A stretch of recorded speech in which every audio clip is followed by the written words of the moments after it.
Hello friends, இன்றைக்கி Kerala style pineapple pulissery எப்படி பண்ணுறோன்னு பார்க்கலாம். ஸோ ஒரு கொஞ்சமாக பைனாப்பிள் எடுத்து சின்னதாக கட் பண்ணி அது கூட ஒரு 2 பச்சை மிளகாய் போட்டிருக்கேன். கொஞ்சமாக உப்பு, ஒரு 1/2 டீஸ்பூன் மஞ்சத்தூள் போட்டுட்டு கொஞ்சமாக தண்ணி ஊற்றி இதை நம்ம நல்லா வேக வச்சுக்கணும்.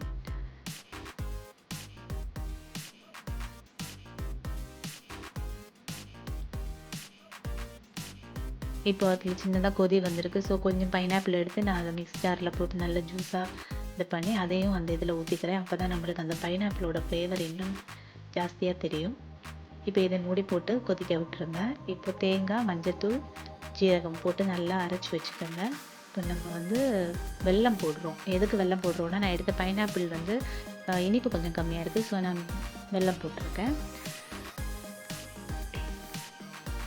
இப்போ இதில் நம்ம அரைச்சி வச்ச அந்த தேங்காய் மசாலா இருக்குல்ல, அதை போட்டு அதையும் நல்லா மிக்ஸ் பண்ணிவிட்டு மூடி போட்டு நல்லா கொதிக்க விட்டுருங்க. அந்த மசாலாவோட ஸ்மெல் போகிறது வரைக்கும்.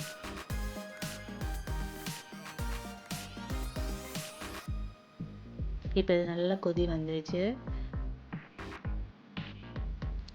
இது இன்னும் கொஞ்சம் வத்த விட்டுருங்க. தண்ணி மாதிரி இருக்கு இல்லையா, கொஞ்சம் கெட்டி ஆகிறது வரைக்கும் அதை அப்படியே கொதிக்க விடுங்க. பார்த்தா உங்களுக்கு தெரியும் கெட்டி ஆகிடுச்சு. நான் இப்போ ஃப்ளேம் ஆஃப் பண்ணிட்டேன். இது நல்ல கெட்டியான தயிர், ரூம் டெம்பரேச்சரில் இருக்கணும். ஸோ அதை என்ன பண்ணணும்னா, நம்ம வச்சுருக்கோம் இல்லையா அந்த பைனாப்பிள் கிரேவி, அது நல்லா ஆற விட்டதுக்கப்புறம் தான் இது தயிரை ஊற்றணும். நீங்கள் சூடாக ஊற்றிட்டீங்கன்னா திரண்டு போயிடும் தயிர்.